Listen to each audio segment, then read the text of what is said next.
part. So, You all got right, it. so we'll start again. Hey, welcome to Go for CEO community. Everybody, I'm excited to have a very special person here. We connected on social media. And, as I've been telling you, we want to bring you stories of entrepreneurs, CEOs, founders, really startups to 25 million in revenue. And the story there. At 25 million, usually people go to a stratosphere to the next level. We want to keep it in this space because we really want you to understand what's going on with these guys in business. What are they doing? He or she, what are they built? How are the struggles going? What's the ups and downs? And then we're going to chronicle this over the next few years, hopefully, to share with you what these business owners are doing and how their story develops throughout the years. So excited to have a very powerful gentleman. He's got his own podcast. He's sitting on a board of a digital company, and he created a great enterprise called the Pavement Group. So excited to have him today. His name is Brian Hess. Welcome, Brian. How are you? Thank you, man. Thanks for that introduction, and appreciate you having me, and doing great today, man. Awesome. Well, hey, welcome to the Go for CEO community. One of the things I always like to kind of start off with is not necessarily the traditional stuff like, hey, well, tell me a little bit about you. I know off camera we were kind of talking about the family, and you have 4 kids. I have 3 kids, which is, I think I'm stopped because my wife, shut off the factory. So, but, as far as business, we like to really jump into it. Tell us a little bit about kind of the first entrepreneurial days. Did you have a job first? Did you start right into the entrepreneurial spirit? How did that start at the beginning?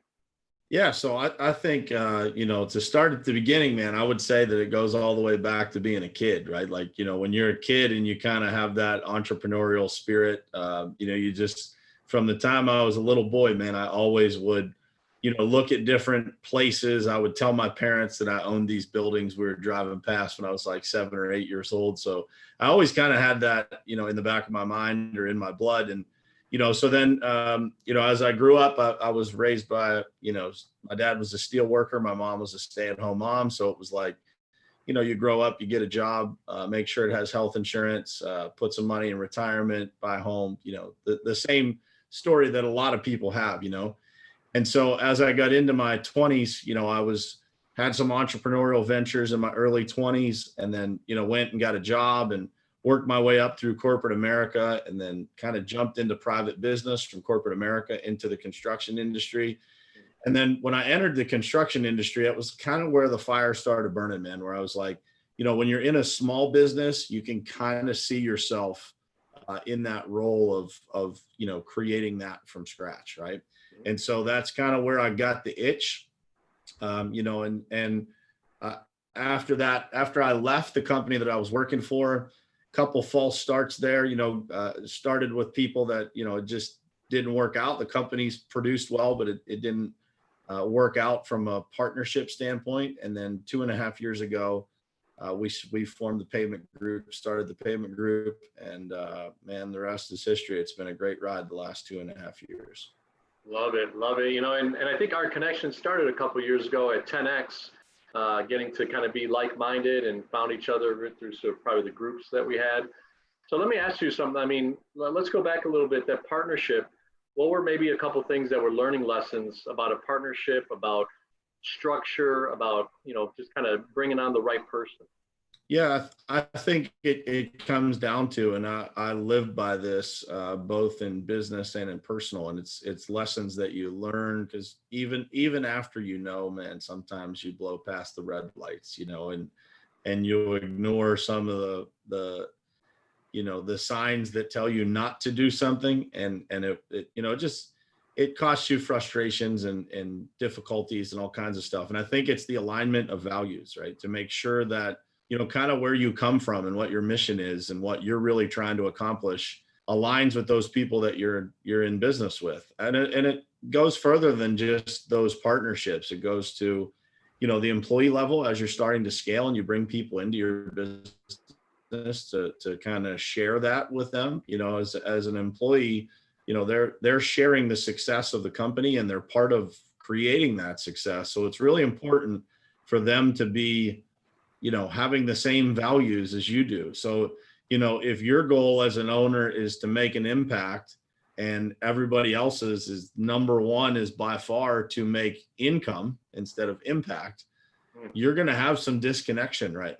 Some misalignment in that stuff. So it's it's important for you to make sure that values align. It's probably the biggest lesson that I've learned as I've gotten older is those values matter, right? And it doesn't make one person right and the other person wrong. It just means that it's going to be more difficult with customers, with employees, or with business partnerships to not have those values aligned. Yeah, I like that. What would you say is one value that you noticed pretty quickly, and maybe one value that took a little bit of time?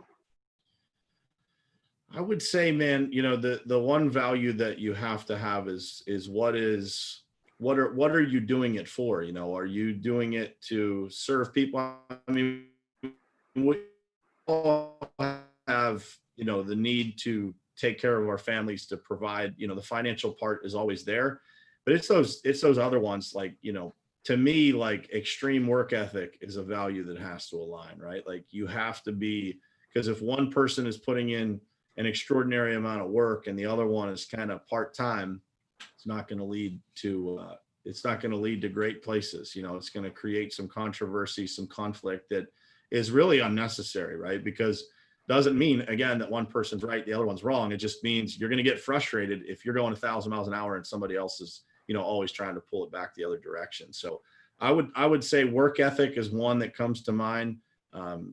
Quickly, just, making sure that you're on the same page there. And then the other one is, just kind of that deep down mission.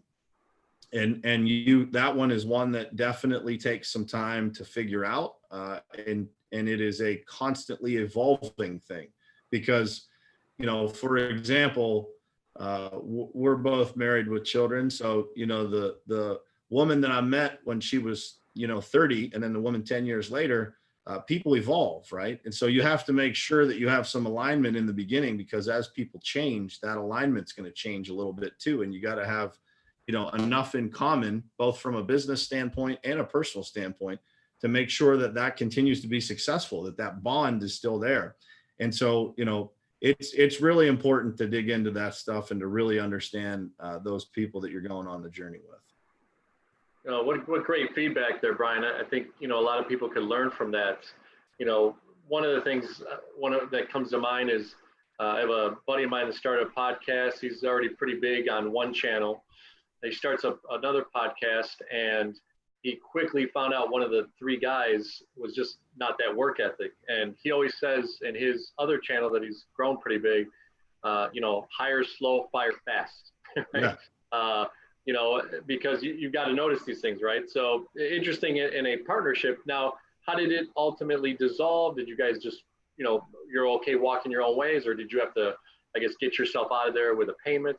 Give us a little bit of insight on that, if you don't mind. Yes, it was just kind of going your separate way. When it's not going to work, the first one I took it pretty square on the chin. I was really uneducated on how all this stuff was supposed to work, and just from a paperwork standpoint, and not having the right documents in place, things like that. So it was pretty easy to just walk away. The second one kind of morphed into, it was kind of the same type of business. So it was like, okay, you're gonna go your separate way, I'm gonna go my separate way, and then that kind of evolved into what we have today, right? So a similar business to this. So it's, sometimes it's easy, sometimes it's not. But I would tell anybody that's, in that situation where they're sticking around for, hoping that things will change, chances are that it probably won't. And as long as you've got your skills, your education, your motivation, those things that, are inherently inside of you, you always have the ability to start over, and you will be much happier and much more successful once you get in the right situation. 10X Grant Cardone says, find the right vehicle. And I believe that, the right vehicle for those people that have that entrepreneurial spirit is make sure you're surrounded by the right people, right? That is the biggest thing, because, you will go so much faster when you're in the right situation, and you will fight it every day, all day, if you're in the wrong one. And so when you figure out that, money is a source to make things happen faster, if you're in the right situation, if you're in the wrong situation, it won't do anything for you. Yeah. No, a lot of lessons to learn there. So So one thing is, you start your own business after being kind of in the corporate world. You find an industry you really become passionate about. Your dad kind of had that, background. You're a kid growing up and you're starting to learn these attributes of entrepreneurship. You did go the corporate side. You did go the partnership side. Neither of them kind of hit the level that you wanted to. Take us into now, you take that next step 2 years ago, you start to transform yourself, and maybe it's the cocoon moment, right? The butterfly moment. Walk us through that. What did you do to start it? Any financing that you brought together? What are some details about the business that you really now knew, having learned these experiences before? Yeah, so I was, I was kind of in a situation where people were, pulling me in to kind of do consulting type roles, where, because I'd left this industry altogether because I had, a couple challenging experiences, man. And I was like, man, I'm just gonna go do something else, and I'll, do this as a side hustle, and I'll build something myself someday, as opposed to continuing to go through the same thing. So I'd hooked up with a company up in Wisconsin, and I was helping them. And the owner decided after the 1 year that I was helping them out that he wanted to sell the business. And so I had that moment where it was either, take a leap or, continue to work for someone, so to say, and try to, figure it out as I go. And, not for everybody do I think this happens, but it was kind of an aha moment for me where, I was having a conversation with somebody that was, purchasing that business, and they kind of challenged me or talked down to me in a way. And I was like, man, it just gave me the motivation to say, like, it is time, man. This is the sign that I need to go do this. And, I had put together some, there was a group of guys that were going to come together to do this. And we did, we had some financial support, some financial backing. That's a great story. That deal that we put together was literally done on a handshake at a tailgate at an NFL football game. Literally, the pitch for our business was handled at an NFL football tailgate. And here we are, man, 2.5 years later. That group is still together. Same people. We haven't lost anybody in the business. We've added people, but no one's ever left. And it's been an incredible journey, man. Just from starting. And for those people who are listening who are thinking about starting, it will never not seem scary. It will never. At the time, man, I had kids, and my wife stays at home with the kids. And I remember having a conversation with my dad, my parents, in my house, and I was standing in my entryway, and my dad's like, you got kids, and what are you going to do if this doesn't work? And I said, well, I guess we'll be having that conversation in a different house, maybe then. I don't know, but at the end of the day, I felt like if you don't put it all out there, man, you're gonna, at some point in your life, you're gonna live with some regret. And I never wanted to live like that. I always felt like there was something in me that, and it was never about the money, man. It's about, being able to get out there and show people what you can do and really help people and make that vision that you have in your mind a reality. And, the last 2.5 years, man, I've never had one day that it was hard to get out of bed. Some days, just like anybody, you wake up, you don't feel like it every day. But every day I come here, man, excited. I feel like it's a gift. It's a blessing to get to do this, to live out, something that you have in your mind and in your heart, and create that into a reality, and to do that with people, with a group of people that, have a similar mission and similar values, and, they're on the same track, and they're trying to help people and trying to do something good for the world. And that's who we are, and that's what we do. And it's just awesome, man. It's been a great journey. Now, you bring up a point with your dad, and I wanted to kind of highlight that one. You said, hey, you're at the entryway of your house, and your dad just kind of looks at you and goes, well, what if this doesn't succeed? And, God bless our parents. God bless our family. God bless our friends. I had a friend tell me one time, hey, can't you just be happy that you were making 6 figures at a job and just be okay with that? And, I think I heard it somewhere, right? Naysayers and negative people call it, right? The naysayers, they're just loving you, right? But they don't know why you're doing what you're doing, right? So I love that part, man. It gave me goosebumps on your dad because it's always something that you have to battle through. And Go for CEO community, I hope you listen to that. I hope you record, go back and re-listen to it. There are going to be challenges. There are going to be people that will just literally tell you, hey, give you a seed of doubt when you planted the seed of, perception of what you want to do, right? So hopefully you go with the seed that you did. And if it fails, then like you said, hey, maybe Dad, we'll downscale our house. We'll do whatever it takes is kind of what I heard you say, right? Yeah, whatever it takes, man. And I would say to those people out there that maybe have that person in your life, remember this. Those people, your parents, those people that care about you and love you, that their number one priority is for you to be safe. It has nothing to do with, them not believing in you. It has nothing to do with, they just want you to be safe. And when they see risk, they're advising you away from that. And, in a lot of ways, it in your gut, right? It's that what I call the North compass that we all have built into us, and if you know it in your heart, man, you just, as Steve Harvey says, you got to jump, man. If you never jump, you will never know. You will never know what gifts you have inside of you that are missing. I love it. So, all right. So, hey, we're past, your dad, you gave him the high five of encouragement to know that his son was going to make it, come hell or high water. So we're in the business. You've had experience. So so you incorporated, right? Do you have partners in this one you said then? Or is it just silent? Yeah, I got a couple partners. Okay. Yeah, a couple partners. It's a partner of mine down in Florida, another one in New York, and then a partner up in Minnesota. So we've continued to kind of bring people on as we grow here too. So. Okay, so it's almost like a legal firm where you bring on partners, or? It's a similar strategy, right? Like down the road, we're trying to, kind of build it to a point where we've got people involved that are in it for the long haul and in it to build it to what we envision it to be.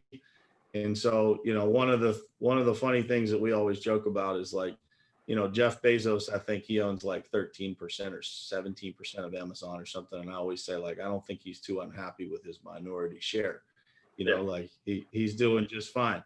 And that's another thing about growing companies and scaling companies is like when people feel part of that, man, they do a lot more. And so, to those people listening, it's not a zero sum game. There's not, if you look at a pizza, it's not a 16 cut pizza that you're baking, right? You can bake it as big as you want. And so those shares of the company, they grow exponentially with the value of the company. And so as you scale and you grow, it's not, you don't have to put a lid on it, hold on to everything yourself. You can bring in the right people and certainly, sharing that wealth is an important piece of our journey here. So.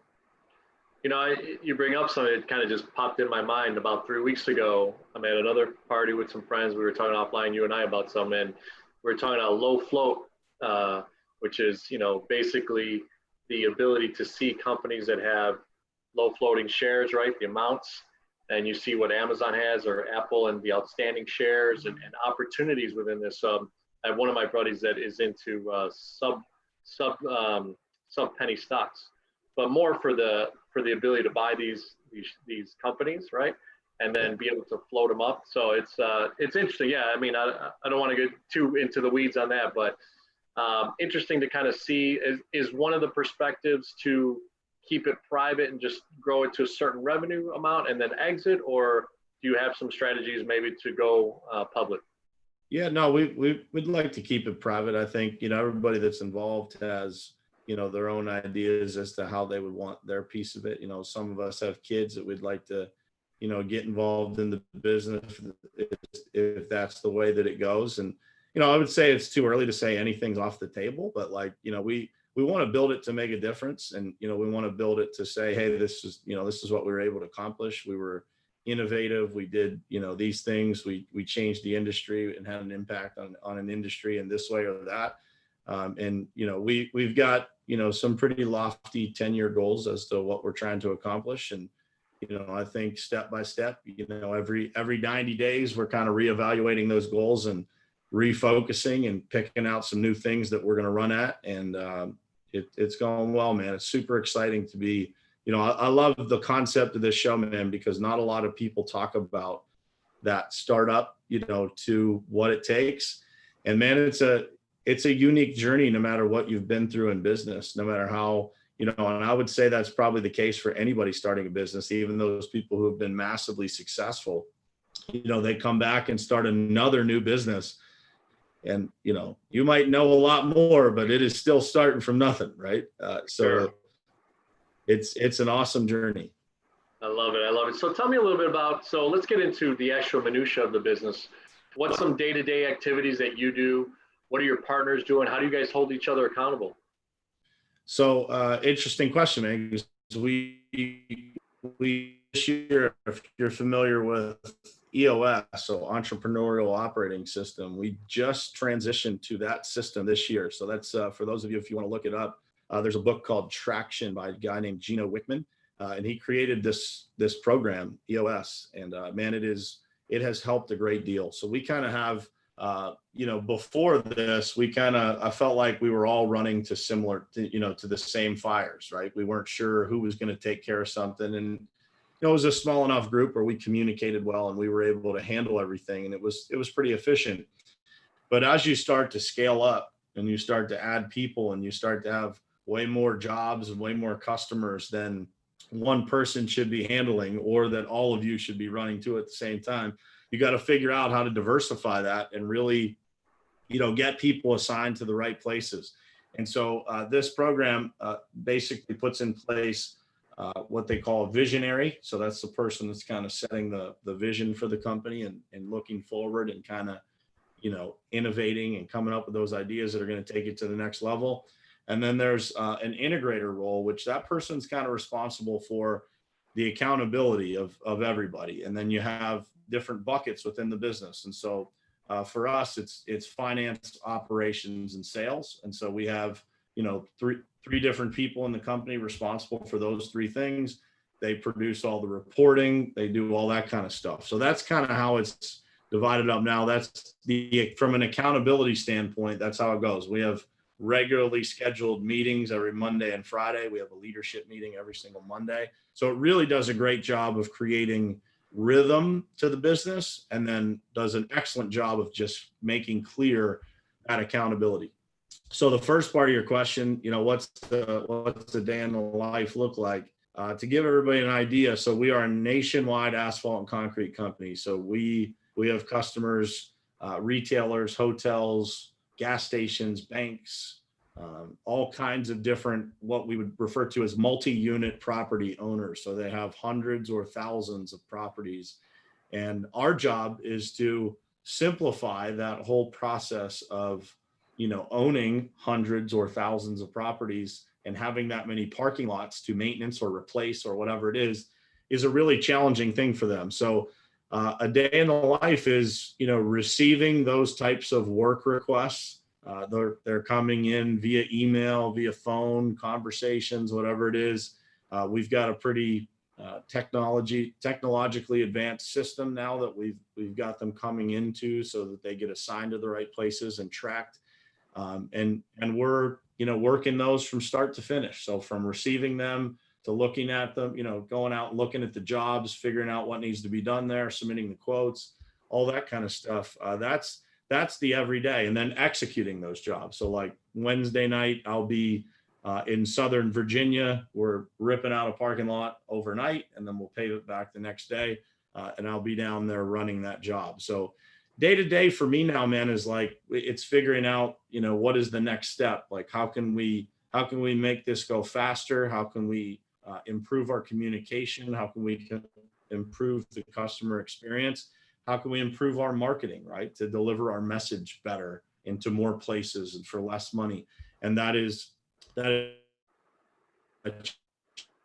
challenge never ending in today's world. You learn it in while algorithm is changing. The way that Facebook delivers your information is changing. The way that Facebook ads interact is changing. And so, staying out in front of that is a big deal. And the other part of, my responsibility in this whole deal is kind of keeping company top of mind with people. Going back to Grant Cardone, talking about omnipresence, right? So trying to stay in front of people and delivering that message that connects with people, so that when they think about pavement, they think about asphalt or concrete, the Pavement Group comes to their mind. And so it's a constant push forward to make that happen, and to make it easier, better, faster, and for less money. I love it. I love it. So you said you have partners in different areas of the country. Are you also then subcontracting these jobs, or you bring your own artillery and machinery and everything to do this Wednesday job? How are you actually executing that? Yeah, so we do it both ways. Brian, you're breaking up a little bit. That do work for us directly, and then partners, subcontractors across the country. You got me now? Okay, yeah, I got that last part. Is it better now? So you subcontract? We do it both ways. Staff that work for us that we will send out on the road. But then we also have subcontractors that we work with. And it really just depends on the size and scope of the job as to how we figure that out. So we've got local markets like Boston, Pittsburgh, Minneapolis, where we've got presence and we're marketing and we're selling those local jobs. And then outside of those markets, and we've got a whole list of where we're going to have presence in next year, where we'll start to do those same kind of things. And then, if we get a couple hundred stores to line stripe or to crack seal or seal coat or something like that, we would send our own crews out on the road to complete that stuff. So it really just depends. We do what's best for the customer, and we do what's best for us from a cost and control standpoint. Sometimes it's easier to subcontract it out and manage that process on behalf of the customer, and sometimes it's better for us to jump in there and do it ourselves.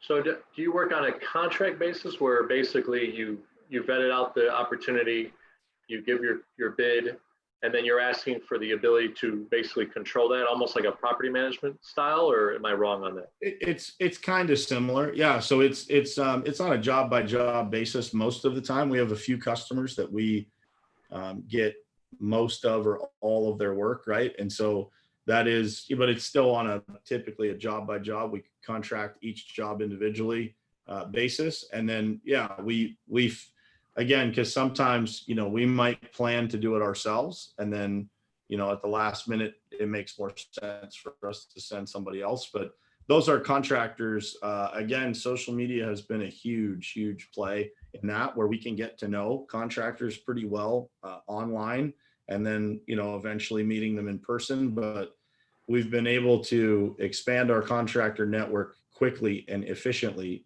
via meeting people on Instagram or Facebook or even LinkedIn.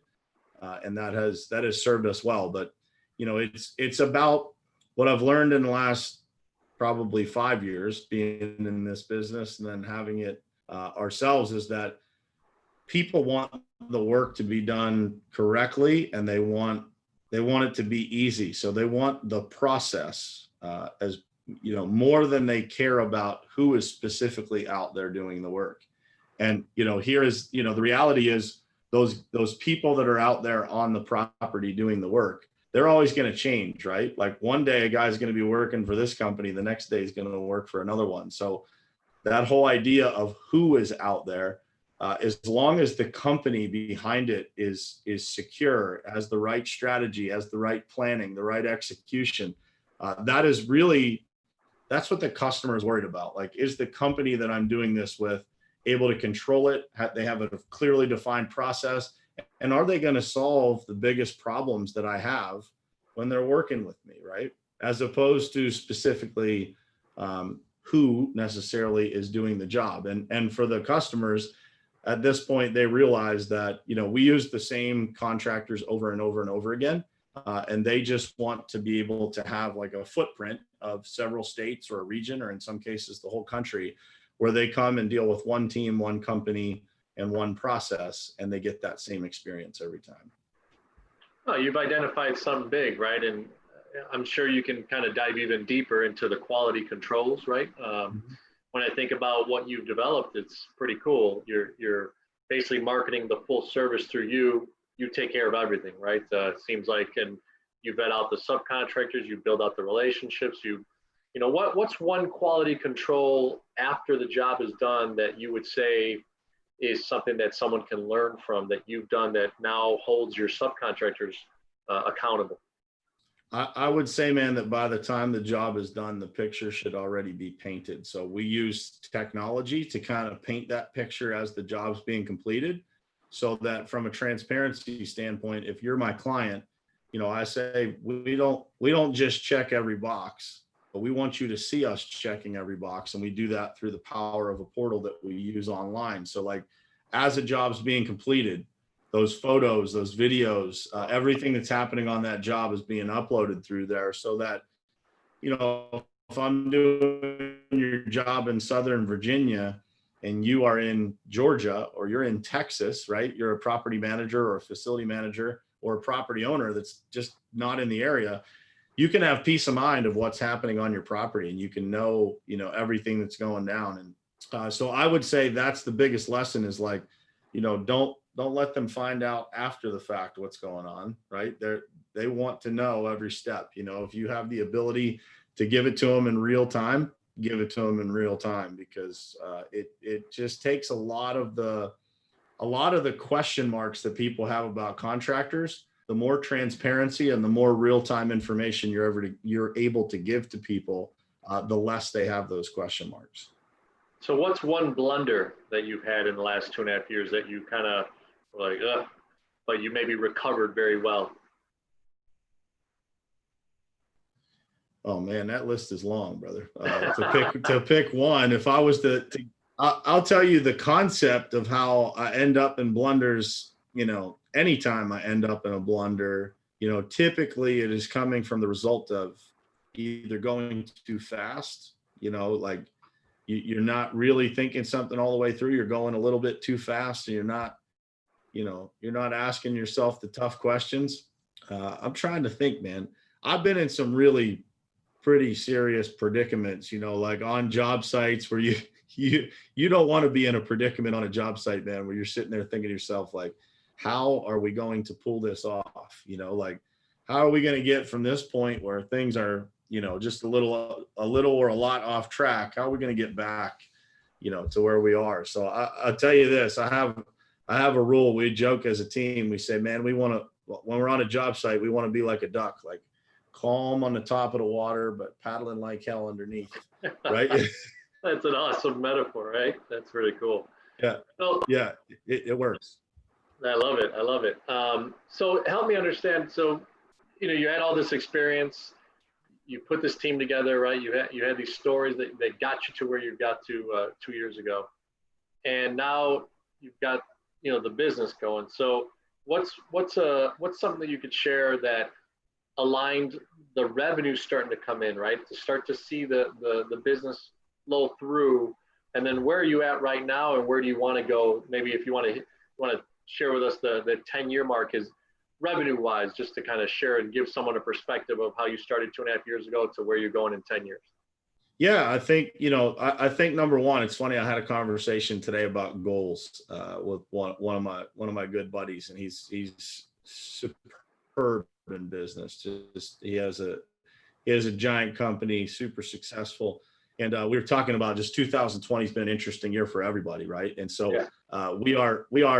I shared with him that we're going to fall short of the massive goal that I set for us at the beginning of this year, but we're going to be pretty close to the profitability goal, right? Like we're going to get closer. So we were more profitable, but did a little bit less revenue than what we wanted to. And he made a comment to me that really stuck with me. He said, "Man, if you're hitting your goals, you're not setting big enough ones." Wow.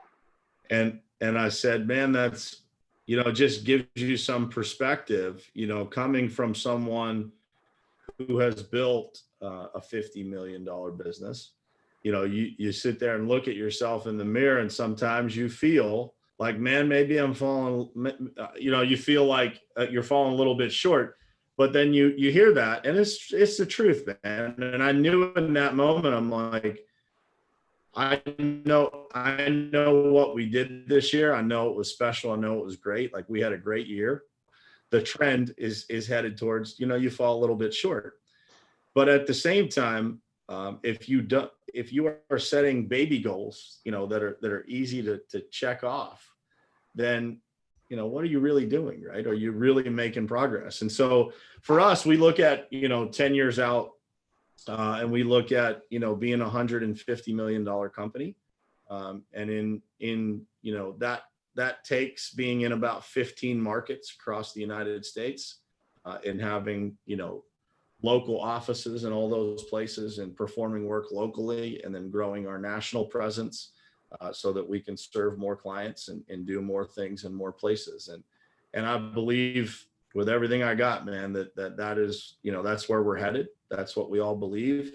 And, brick by brick, man, we're going to put it together and continue to, make the adjustments along the way that it takes, continue to recruit the right talent, attract the right customers.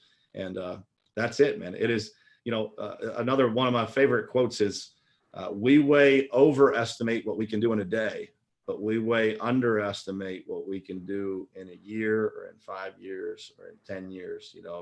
It's amazing when you get that discipline down, you do those things over and over and over again that work, what that will produce in the long run. So what are some identified things that you feel have changed throughout the years of what your activities are today? Less time spent on things that don't matter, would be the easiest way to put it. More discipline, more organization, more, being intentional about your day. I feel like there's a lot of people, and I'm guilty of it some days too, right? None of us are perfect.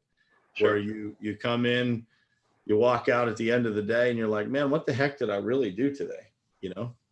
And, at the end of the day, if you don't make a list. So I just saw somebody wrote something today. It said, a successful day is spent in your calendar, not in your inbox. And it's true, right? It's about playing offense, not playing defense. And too many people, I would say the difference between me and 5 years ago, 10 years ago is I'm trying to play offense as often as I can. I'm trying to control my day, not the day control me. So that's a good little segue to my thought here. A lot of entrepreneurs and CEOs that I talk to that are sometimes self-employed, right? We all learn from hopefully probably Kiyosaki, cash flow quadrants, being an employee, trading hours for dollars, self-employed. I always love this, reasoning and mindset, right? Until you get to a business owner, you actually never really owned a business, and at least in my mind.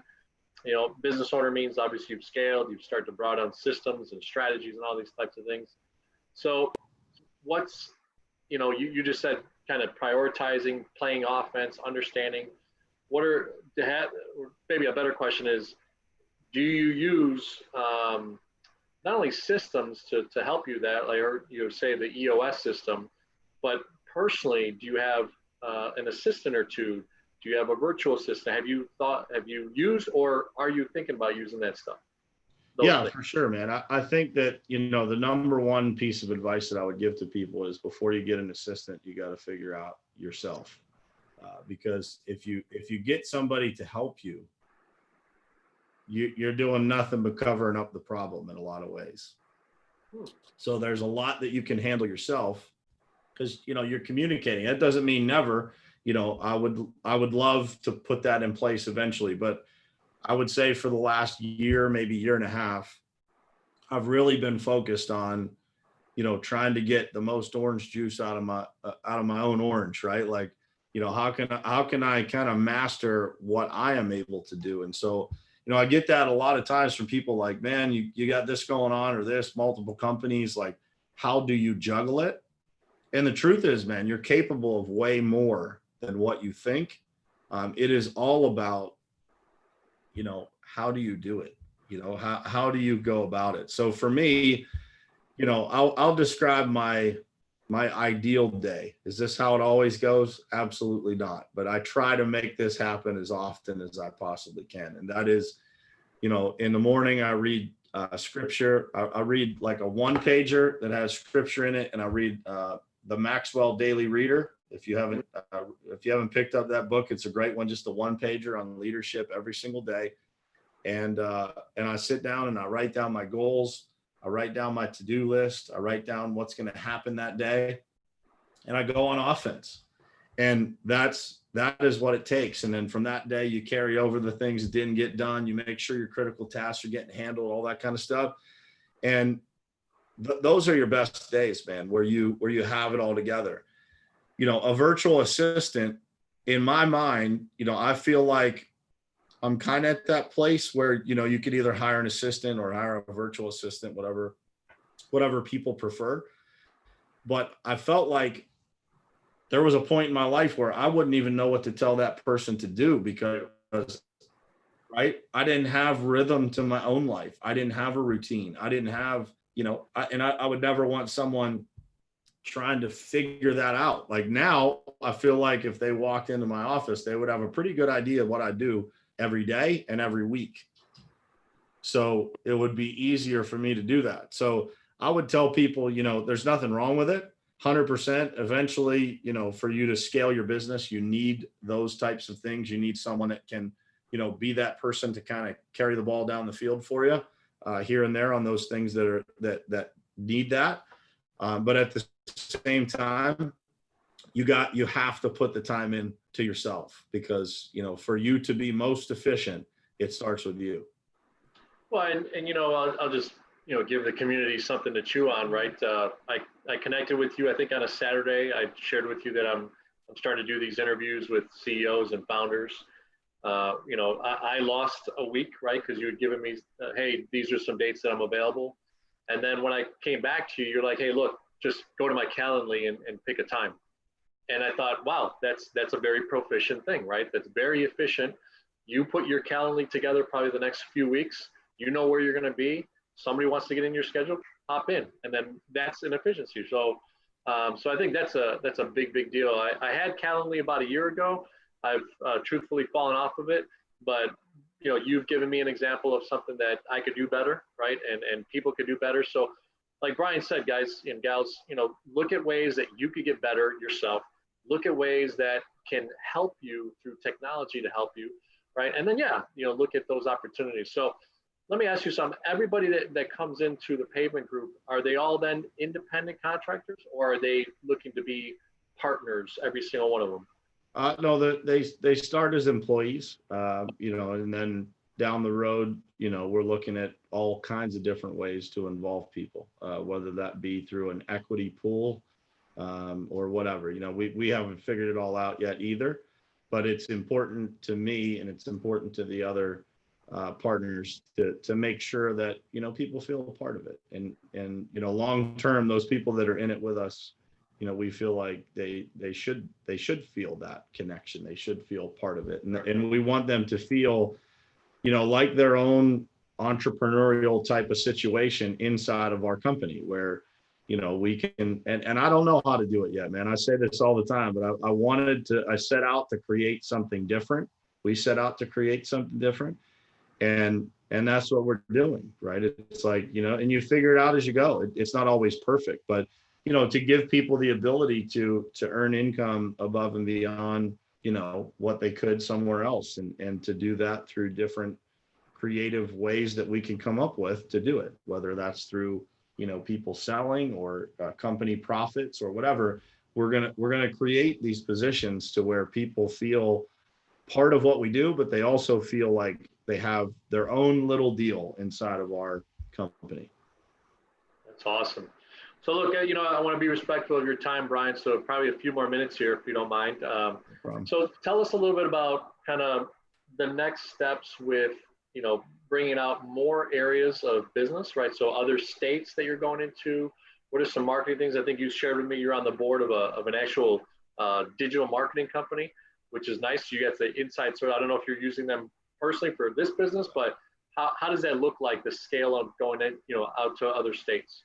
Yeah, so it's pretty awesome, man. So that's a great transition. You're pretty spot on there with the connection between marketing and going to new markets, right? I always say this, but like in the past, in the old days, as they say, you would have to like go to that market and start working. And, for us, we can kind of, show up in that market digitally and start to kind of prime the pump, if you will.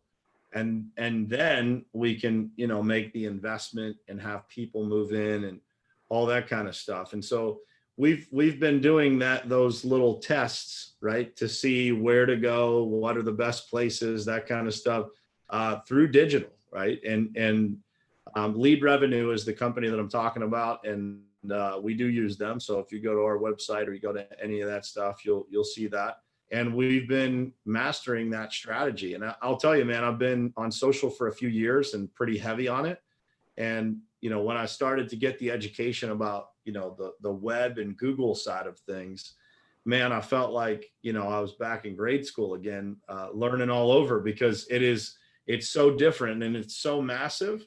And it is absolutely the way that, businesses are going to win or lose in the future is you have to figure out that digital piece. And there's so many different ways to do that. And so I would tell people, even in their own markets, man, you can flip that script that I just described of like, putting something in place and then working it. You can literally reverse that and market first and see what's there.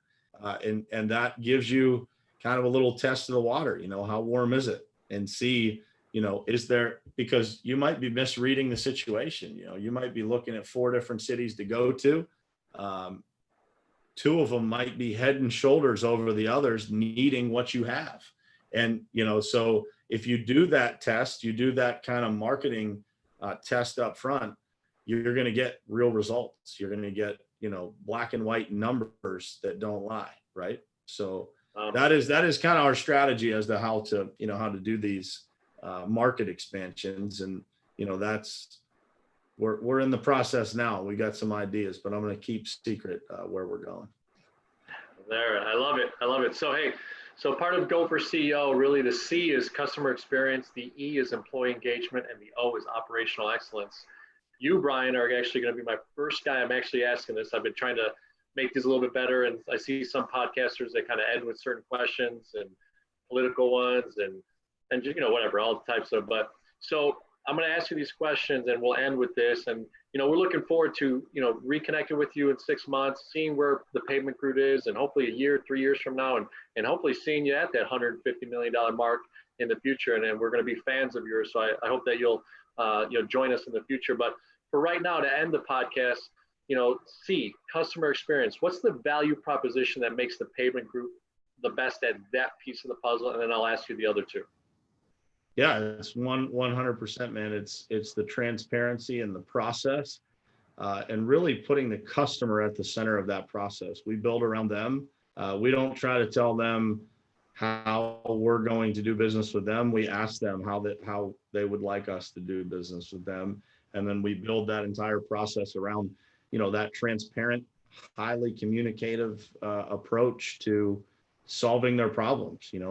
That's what customer experience is. I can tell you, any customer that has a great experience probably had a problem solved, or probably didn't have an experience that was negative before in this particular time that they visited a store or did business with a company, whatever it is. So the next one is employee engagement. What's the value prop that you feel that you guys bring to the table from the Pavement Group's perspective? Man, your team is everything, man. And if you don't pour into them, and you're not, a great mentor and a place that they can feel at home and they feel part of, and they feel, respected and appreciated. And, the best advice I could give to any leader out there is, reconnect with your employees on a regular basis, and make it meaningful. Actually listen. And don't just talk business all the time. That's how you get true employee engagement, is beyond business. Go deeper. Yeah, I love it. And last one, operational excellence. I know you've talked a few points, but what would you say is probably the number one thing that you value as a value proposition that you guys bring to the table on operational excellence? Man, I'm going to answer the question in my own way. For our company, it is create the process and then trust the process. Okay. When you create the process, it's all, the process is always right. The companies that get operationally broken is because they probably skip past their own processes far too often.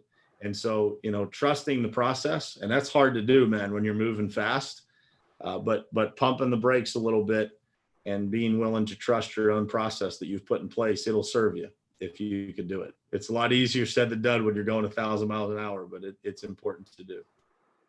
Well, I love it, man. So thank you so much, Brian. I appreciate your time today.